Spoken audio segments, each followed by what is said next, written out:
Hi everybody, we are back. I am Bintuthaguru, and today's video is where to find a hot date, male or female. Okay? All right, let's just jump right in. Okay? All right, so I'm Bintuthaguru, author of the Go Girls and the Go Guys Astrology Guide to Dating.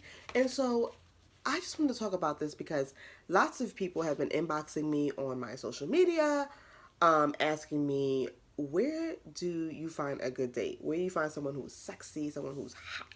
You know, and so I was like, is it really that difficult to find someone? Hmm. But then I was like, you know what? Don't be presumptuous, Bintu. Like, everybody doesn't go to the same places. Everybody doesn't date the same way. I look at dating as really, really fun. Some people, they approach dating with anxiety, and it becomes this big ordeal. They don't even know how to function through the date. So that's why my next video is going to be about how to get through the first date. But in this video, I want to talk about, like, where do you even find good candidates to want to go on a date with? Because some people, they're lucky. People come up to them all the time, so getting a date isn't hard. I happen to believe that I'm one of those people because I feel that it's easy for me to get a date because I attract. I think I give off a vibe that says, we could go out for a drink sometime, or tell me more. I think that I don't shut myself off as I walk through society. I'm also very open, so I think that the first key is to just be an open person because I could send you to these places. However, if you're not willing to be a little bit more open with your energy and shall say, I don't know what to tell you because y'all not about to be wasting my good places, all right? So make a choice today if you're going to be like a shell and be scared, or you're going to open up. Now, before you even go on a date with anyone, go on a date with yourself. One thing that I did a lot of when I lived in DC, because I graduated from Howard, HU, and I stayed in DC and I lived and I worked there for a bit after graduation. And something that I would love to do every time that I would get paid for my work, for my jobs, was that I would like to take myself on a date. So I would go to my favorite restaurant in Chinatown, and I can't believe I don't even remember the name right now, but I would go there and I would sit at the bar. It was a Thai restaurant, and I would order a special drink. They used to make great cocktails, and I would order my favorite Thai food. Spicy fried rice. Basil fried rice. And so, and I would allow anyone to just gravitate towards me. So whomever was sitting around me, they would talk to me and I would talk to them. And that was just a real good self-esteem building activity. It was a great activity for me to really open up and not be so afraid to eat alone and just have any type of stranger come to me. And then I started doing traveling alone. And so when you travel by yourself, you never know who you'll meet on the train, anywhere in the streets. Like, I've been in China, Puerto Rico, everywhere. So it's really important for you to really learn how to date yourself and connect with yourself, so you know yourself and you know who you are, so you aren't attracting bullshit and you aren't attracting the negativity and the people that you don't want. Okay, so places that I think that are great for meeting someone: the grocery store. Okay, the grocery store is amazing. That you could do by yourself, but the first time you do it, if you're a really, really shy person, I would have a friend go with me. But make sure you look good. You know what I mean? Like, if you're a woman, make sure you have like a cute, like, maybe workout outfit on, nice lip balm. Don't overdo it. Don't make it look like you're trying so hard to meet a person at the grocery store. Like, that's ridiculous. Like, you should really have to go to the grocery store, okay?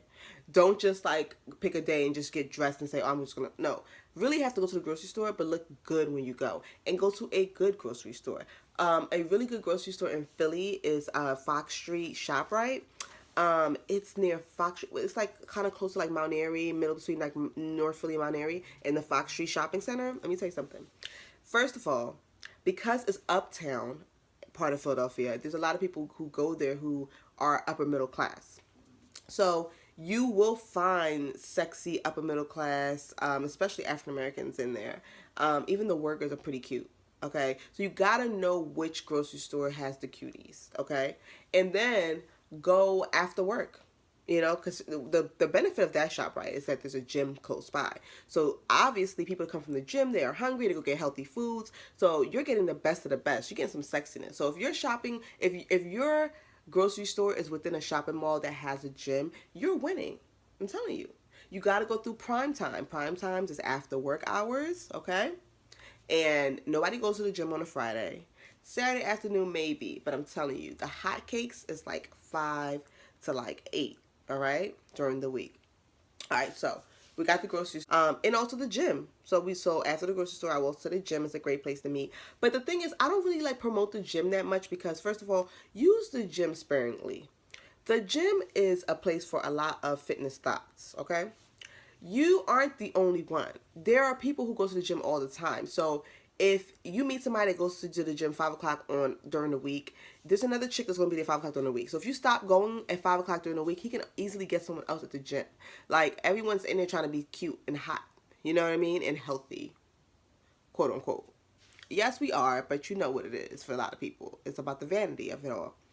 So I don't like that kind of competition for me. Like it's like certain places is just obvious, you know, like the barber shop. Like how many women go in there to like bring their sons to get a haircut? Usually those men are the ones who are harder to be committed.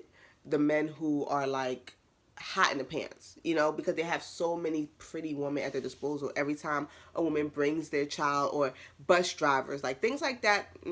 The grocery store is different because I feel like you can tell a lot about a man by what he puts in a cart, and a woman too. Like, what is she making? Does she like to cook? Does she know how to cook? You know what I mean? Like, check it out. Check it out. The gym is a fakeness to it.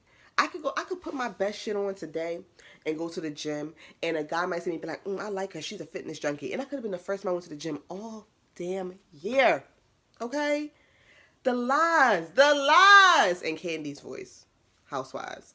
Walking your dog, the dog park. You know, I don't have a dog, I have a cat, but I would think that's a really great place to like meet someone who's also like an animal lover, you know, so that way, you know, if you get with somebody and they don't like pets, and then like you can't move together because of the pet issue, that really can break up a relationship. People have broken up because of stuff like that. Like that's legitimate, okay?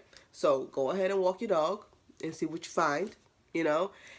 Anytime that you choose to be outdoors is the best thing about meeting people. The reason why it's so difficult to meet people, especially in the winter months when everyone is booed up and you still want to meet others, because first of all, it's cold as hell. Nobody wants to be out, okay? And also, people are genuinely already with the person who they want to be with for that season. All right. So if you're one of those singles who are still trying to mingle and meet people, it's like the lounges are sparing. It's not even the decent people there. So it's like during those times, you got to start thinking outside the box, and also professional places. Like don't ever sleep on conferences. Okay. First of all, if your job doesn't have conferences, it doesn't mean that you can't go to conferences.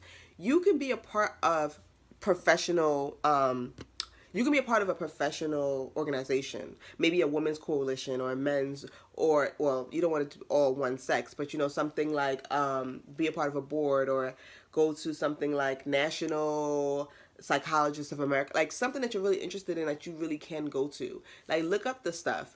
And, like, when you go, like, be on your, like, have your professional fly shit on, and go meet you somebody. And because you also got to go to places where the type of level of person that you want to meet is there. So you can't keep meeting these people at bars. Not to say that there's not good quality people at bars, but I'm just saying you can't keep meeting people at certain places and expecting like gems. You know what I mean? If you really want to soar high, you're like, you know what? I want to meet someone who is successful, who's like an engineer or a doctor. My homegirl, before she got married, was like, she would go to the hotels for happy hour, go to their bars. That's a more classier bar, and get you a more classier man. Like downtown, what? Or classier woman. Professional people go to professional happy hours. So if it's at the Liberty Place, at the top somewhere, anywhere, like downtown, go downtown to a happy hour where it's a diverse group of people that you've heard about that's popping, and meet someone. Just like in Philly, we have something in the summertime, Center City Sips. Center City Sips is like happy hour specials at many restaurants and bars during the set period, like 5 to 9 in the summertime. Perfect time to meet someone. And little things like that. Festivals. I love to go listen to music. People like to go to like stuff like Afro punk, or you know, what is that? Is that Broccoli Fest that's coming up in DC? Don't be afraid. Roots Picnic. What? Mad people are outside. Go to places that are cultural too, that people like to meet others. Or First Sundays at the art museum in Philadelphia. Think outside the box when it comes to meeting people. Like, think about where decent people congregate. Think about people like you. Don't be afraid to go by yourself. A lot of times I tell you to go to many things by yourself, except for like festivals. But like the restaurant thing, some of the other ones that I've mentioned on the video. Don't be afraid to go by yourself, because sometimes if you bring another friend, she could be competition and you trying to find a man, or vice versa. I'm sorry to tell you guys this, but sometimes you need don't ever be afraid to let the focus be on you. Granted, you don't have to be feeling like your friend is like if you do get the man, like, oh, your friend is gonna take him. Nothing like that. No, but make it easy on yourself. If it's already a difficult process, or you trying to, connect with strangers in different settings, go places by yourself. Try it out. Try your charm. Try a little humor. Just see how far you could go. See how open you could be while none of your cheerleaders are next to you. Be bold. Like, sometimes your friends give you that oomph, and it's like when they're not there, when you're just alone with the person, how are you going to function? So just go and see what you do and what you can pull. You know what I mean? So men, females, like, you heard it here first. Where to find a good date. Tell me who you find. Drop it down. Let me know if you go to some of these places and if it works for you and if you get a date. I'll talk to you guys soon.